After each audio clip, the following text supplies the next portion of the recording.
کہ इस्लाम की 4 बातें अच्छी हों तो ये पूरा मज़हब अच्छा हो जाएगा, और ऐसा भी नहीं कि इस्लाम में सिर्फ़ 1-2 खराबियाँ हैं।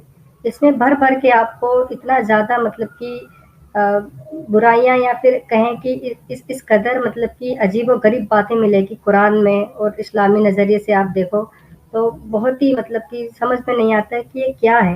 क्या कोई इस खुदा को बनाने वाला, जो जिसने पूरी कायनात को बनाने वाला, वो ऐसा बात लिख सकता है क्या? वो ऐसा बात कर सकता है? मुझे खुद समझ में नहीं आता। तो आखिर फिर क्या ऐसे ऐसी चीजें हुई जिसकी बुनियाद पे आपने एक फाइनल डिसीजन ले लिया, यानी आप कुरानिस्ट भी बन गए थे हदीसों से अपना पीछा छुड़ाने के लिए, क्योंकि हदीसों में भी काफी ऐसी चीजें हैं जो जहन कबूल नहीं करता है। तो फिर क्या ऐसी वजह थी, क्या ऐसे स्ट्रॉन्ग पॉइंट्स थे कि आपने मतलब एक फाइनल डिसीजन ले लिया कि नहीं अब बस खत्म? वो बताइए। और क्या वजह, जी। यानी मेन वजह क्या बनी आपके इस्लाम छोड़ने की? जी, इसमें सबसे पहला वजह आपका चैनल है, क्योंकि मैं आप लोगों का ना मुंह बंद करवाना चाहता था कि आप जो भी बातें करते हैं इस्लाम के खिलाफ। तो जब मैं दूसरी बार जब गया था आपके चैनल पर, और जब आपने लोंडियो वाला मुझे बताया था कि स्लेवरी सिस्टम इस्लाम के अंदर है, तो मैंने सोचा कि हो सकता है कि कुछ हदीसों में हो गलत तरीके से। और जो मैंने आपको जवाब दिया था, आपने उसे नकार दिया था कि वो पनाह देने के लिए उन्हें माले गनीमत में नहीं दाखिल किया जाता था, क्योंकि अगर पनाह दी जाती तो उन्हें बेचा क्यों जा रहा है, उनके साथ फिर हम बिस्तरी क्यों की जा रही है।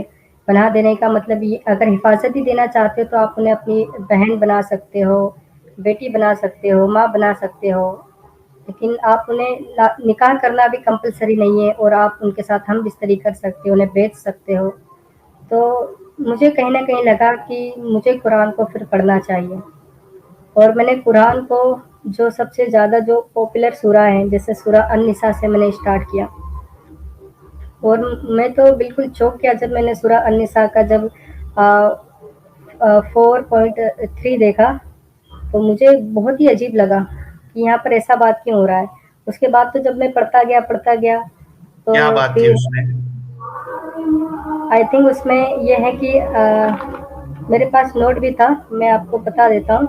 उसमें लिखा है कि 4 शादी कर सकते हो, वरना अगर तुम्हें डर है कि तुम जो यतीम बच्चियां हैं उनके साथ ना इंसाफी करोगे, तो एक ही कर लो और अपनी लोंडियों पर बस कर जाओ।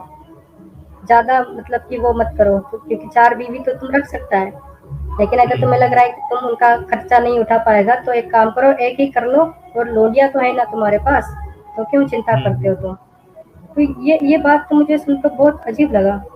और उसके बाद तो 4:24 में भी है कि जो किसी के निकाह में हो वो तुम्हारे लिए हराम है, लेकिन जो तुम्हारे मलकियत में हो, मलकल यमीन में हो, वो लोंडियों को छोड़कर वो हलाल है, वो लोंडियाँ हलाल है तुम्हारे लिए।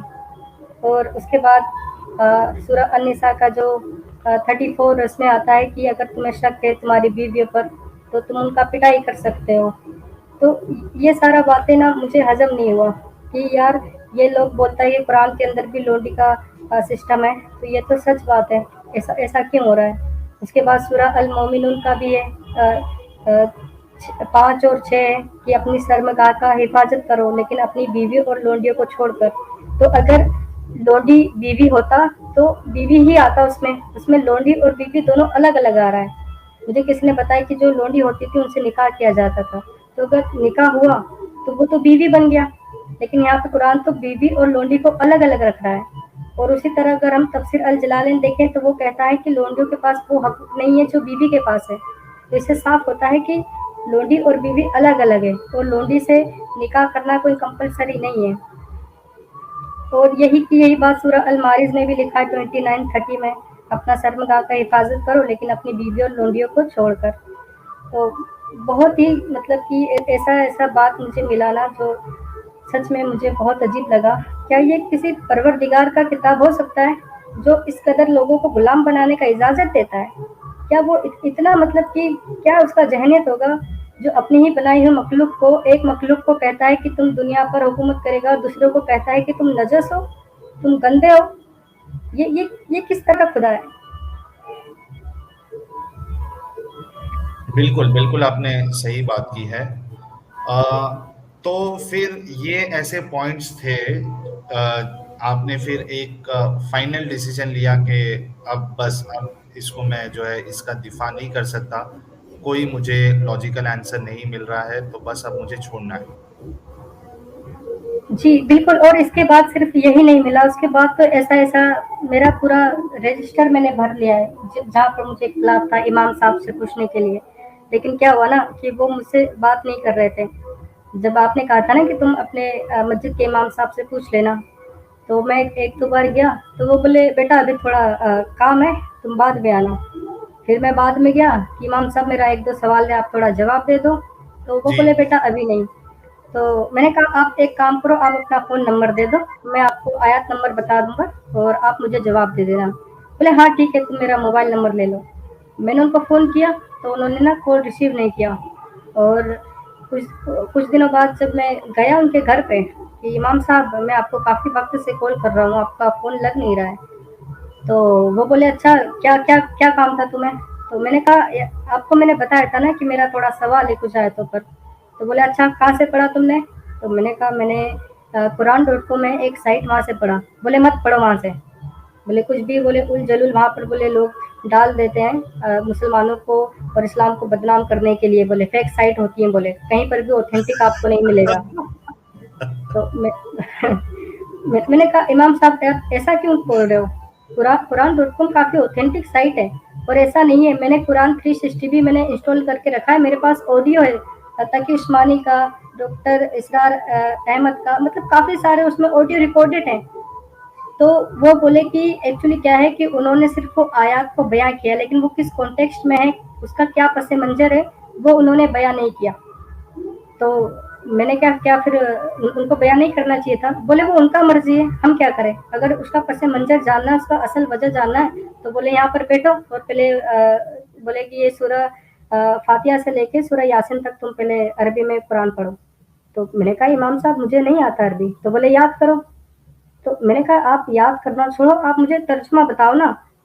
बोले, तर्जुमा तुम कैसे समझेगा? बोले, पहले तुम अरबी में एक काम करो, पूरे कुरान को, हाफिज कुरान तो बोले तुम नहीं हो सकता, लेकिन सूरह यासीन तक तो तुम याद करो, ताकि मैं तुम्हें बताऊं कि हाँ तुम उस काबिल हो जाओगे कि तुम कुरान को समझ सकते हो। तो ये बात करके तो उन्होंने मेरा पूरा दिल तोड़ दिया, यार ये कैसा बात है। तो मैंने कहा, आप तो समझे हुए हो ना? तो बोले, बेटा हम समझ चुके हैं, लेकिन जो तुम्हारा अभी जो तुम्हारा एज है ना, इस एज में क्या दिमाग ना बहुत ज़्यादा ख्यालों में खोया रहता है, और ये जो एज है ना, इसमें क्या होता है कि तुम नाजुक उम्र है तुम्हारा, तुम सुनी सुनाई बातों पर यकीन कर लेता है। पहले थोड़ा समझदार हो जाओ और कुरान को अल्लाह पाक का नाम लेके कुरान को पढ़ना शुरू करो, पूरा कुरान हिफ्ज करने का कोशिश करो, उसके बाद बात करना। तो मैंने कहा, इमाम साहब ये कोई अच्छा बात नहीं है आपका। तो यानी अच्छा क्या सवालात होता के है? जो एतराज़ थे, उसके जवाब देने के बजाय वो चाह रहे थे कि पूरा कुरान तुम सीख लो। हाँ, वो यही बोले, उसके बगैर तुम ऐसे नहीं बोले समझ सकेगा कुरान। तो क्या यही सवाल ये लोग जो जिनको ये दावत देकर इस्लाम में लाना चाहते हैं, वहाँ पे ये दोगलापन जो इनका साफ नज़र आता है, वहाँ पे तो कोई ऐसी शर्त नहीं होती है कि पहले 15 साल जो है आप पहले अच्छे से इस्लाम को समझो, पहले सूरह फातिहा से यासीन तक या सूरह नास तक आप लोग पहले कुरान को अच्छे से सीखो, हदीसों को समझो, उसके बाद इस्लाम कबूल करना। वहाँ पे तो ये इनका कोई ऐसा क्राइटेरिया नहीं, बस वो क्या कहते हैं उसको, गाय भैंस और नहीं किधर भी चले जाते हैं, एंट्री मारते हैं, वैसा इनको तो कुछ फर्क नहीं पड़ता, बस इनको नंबर्स चाहिए कि हमारी तरफ से लोग जो है इस्लाम में आ जाए। लेकिन अगर कोई इस्लाम पे सवाल उठाए, तब फिर इनका क्राइटेरिया चेंज हो जाता है कि आपको पहले यहाँ से यहाँ तक आना चाहिए, अरबी आनी चाहिए, ऐसा आना चाहिए, वैसा आना चाहिए। तो ये दोगलापन जो है, ये मुसलमानों को छोड़ना पड़ेगा। एक फिक्स क्राइटेरिया रखो कि इस्लाम से निकलने के लिए या इस्लाम में आने के लिए आपको पहले इस्लाम को पूरा समझना पड़ेगा, तब आप अंदर भी आ सकते हो या बाहर जा सकते हो। 2 अलग-अलग क्राइटेरिया, ये आप लोगों का बहुत बड़ा दोगलापन है। क्या कहते हो फैज़? जी, जी, बिल्कुल आपने सही कहा। और उनका ये जो जवाब था ना, तो मुझे गुस्सा आ गया ये जवाब सुन के।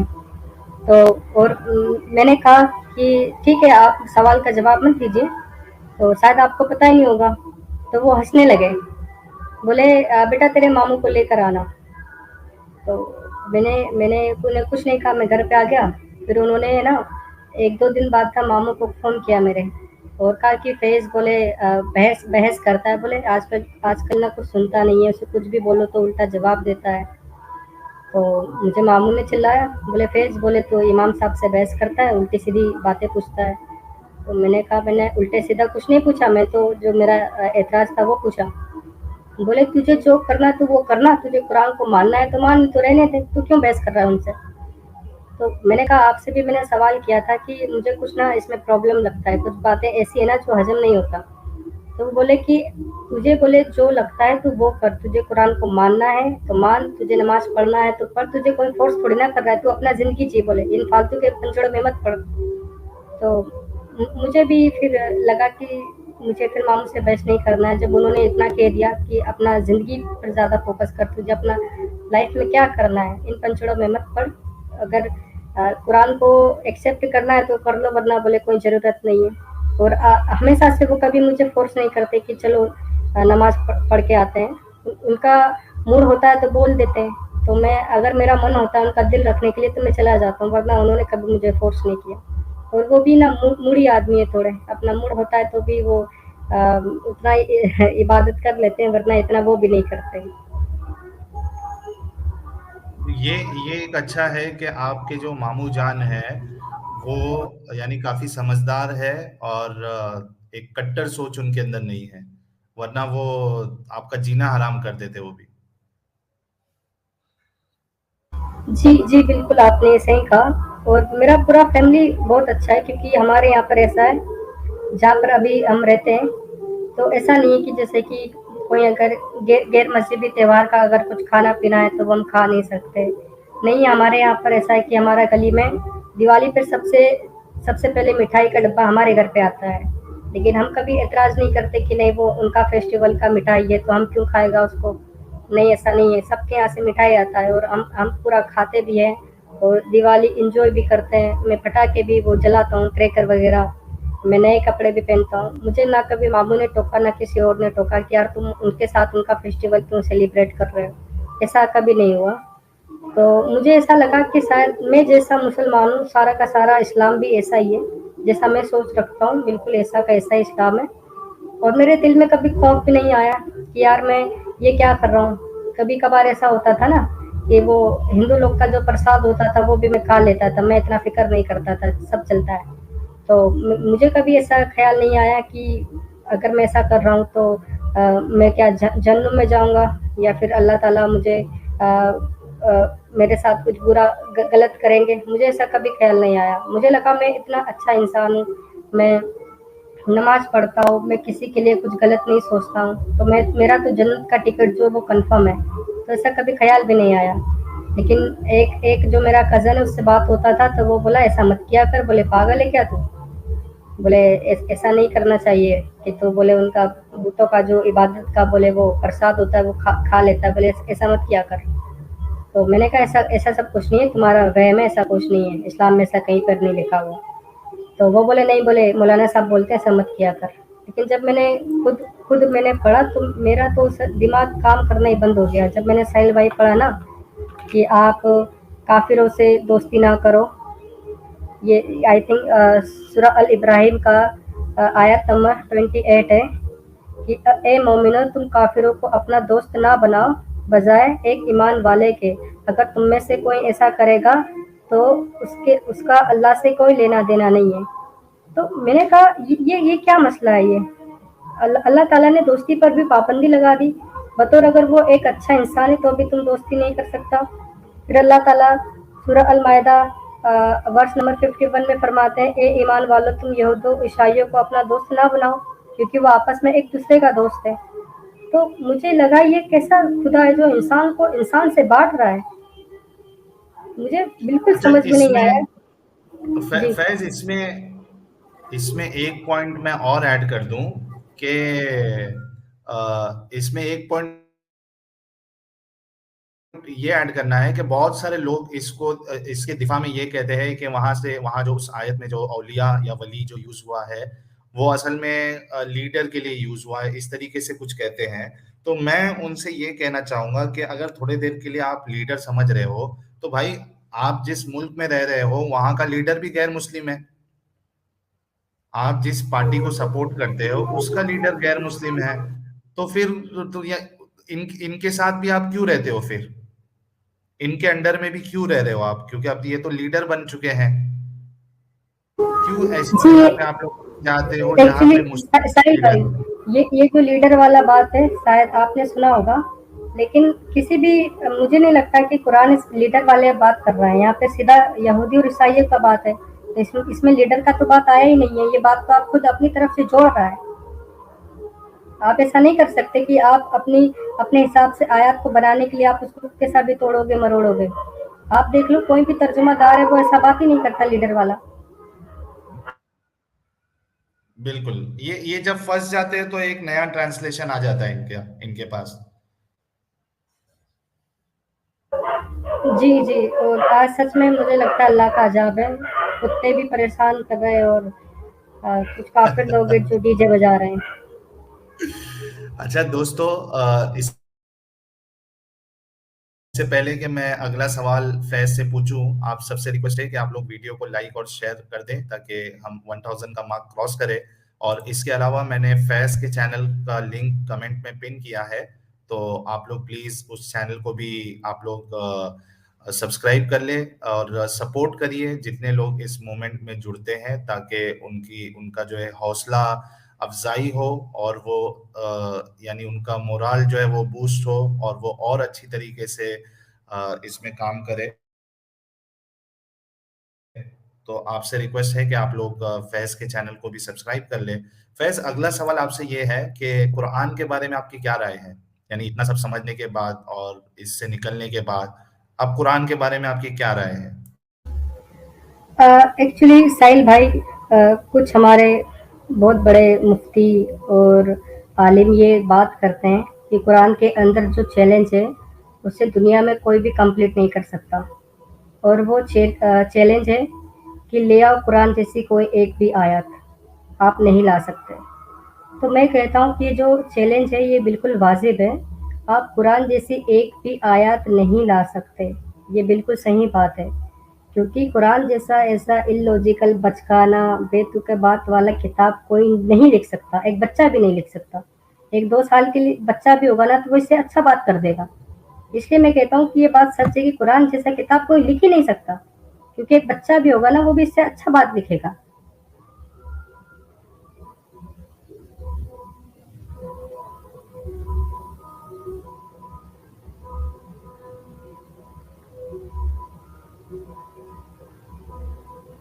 ہیلو، آئی تھنک آپ ساحل بھائی میوٹ پر ہو.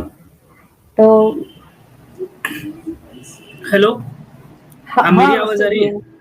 آپ کا آواز آ رہا ہاں، ہے. تو وہ شاید وہ کچھ کام سے تھوڑا ہٹ گئے. 1-2 منٹ میں آ جائیں گے پھر سے. اب آپ کی جی بات کنٹینیو رکھیں. جی، تو اور یہ قرآن جیسا ایسا بیتکا بچکانا الوجیکل اور عجیب و غریب بات کرنا، انسانوں کو کافر اور مومنوں میں بانٹنا، جو ایمان نہیں لاتے ان کے لیے اللہ کا عذاب ہے، جو ایمان لے آتے ان کے لیے اللہ کی جنت ہے. تو یہ جو ساری باتیں اس سے پتہ چلتا ہے کہ قرآن ایک نفرتی کتاب ہے. یہ انسان کو نفرت کرنا سکھاتا ہے. اگر آپ دیکھو تو قرآن کا جو سورہ البقرہ ہے اس کا جو آیات 6 ہے وہ کہتی ہے جو لوگ کفریت پر ٹکے ہوئے ہیں آپ انہیں اطلاع کر دیں یا نہ کریں وہ ایمان نہیں لائیں گے. اب یہاں پر اللہ تعالیٰ خود کہہ رہے ہیں کہ جو کافر ہیں وہ ایمان نہیں لائیں گے. اور اللہ تعالیٰ یہ بھی کہتے ہیں اسی کا جو نیچے کا آیات 7 میں کہ ہم نے کافروں کے دل اور کانوں پر مہر لگا دی ہے اور ان کی آنکھوں پر پردہ ڈال دیا ہے، تو آپ کچھ بھی کہو وہ آپ کی بات کو نہیں مانیں گے. تو یہ کیسا اللہ ہے جو سب کچھ وہی کر رہا ہے. وہ پردے بھی ڈال رہا ہے، وہ مہر بھی لگا رہا ہے، وہ کافروں کے دلوں میں ڈر بھی ڈالتا ہے اور کافروں کو کہتا ہے کہ میں تمہیں دوزخ میں ڈالوں گا اگر تم ایمان نہیں لائے. जो ईमान नहीं लाता वो अल्लाह के नज़दीक सबसे बदतरीन मखलूक है। यार ये किस किस्म का अल्लाह है जो कर सब कुछ वही रहा है और इल्ज़ाम उन्हीं पर डाल रहा है। ये कोई बर्दाश्त करने वाला बात नहीं है कि कोई खालिक कायनात ऐसा नहीं हो सकता। और यहाँ पर अल्लाह यानी ताला आप ना यही भाई कहना चाह रहे हो ना कि एक खालिक कायनात वो इस तरीके की किताब क्यों लिखेगा, क्यों उतारेगा? बिल्कुल बिल्कुल, ये इंसानियत के खिलाफ किताब है, ये इंसान को इंसान के खिलाफ करती है ये किताब, इसलिए मैं कहता हूँ कि इंसानियत के खिलाफ है ये किताब। यहाँ पर अल्लाह ताला सूरह तौबा का जो आयत 23 है उसमें कहते हैं कि अपने बाप और अपने भाइयों को अपना मददगार ना बनाओ अगर वो कुफ्र को तरजीह देते हैं, अगर वो काफिर हैं तो मतलब कि आपको अपने बाप से, भाई से, अपने रिश्तेदारों से भी रिश्ता तोड़ देना है अगर आप ईमान लेकर आ गए तो, क्योंकि अल्लाह के नजदीक आपका फैमिली का कोई वैल्यू नहीं है। बिल्कुल और मैं कहता बिल्कुल हूँ कि बिल्कुल लाइफ में फैमिली से इम्पोर्टेंट कुछ नहीं होता, और अल्लाह ताला कहते हैं कि अगर तुम अगर मेरे साथ आना है तुम्हें तो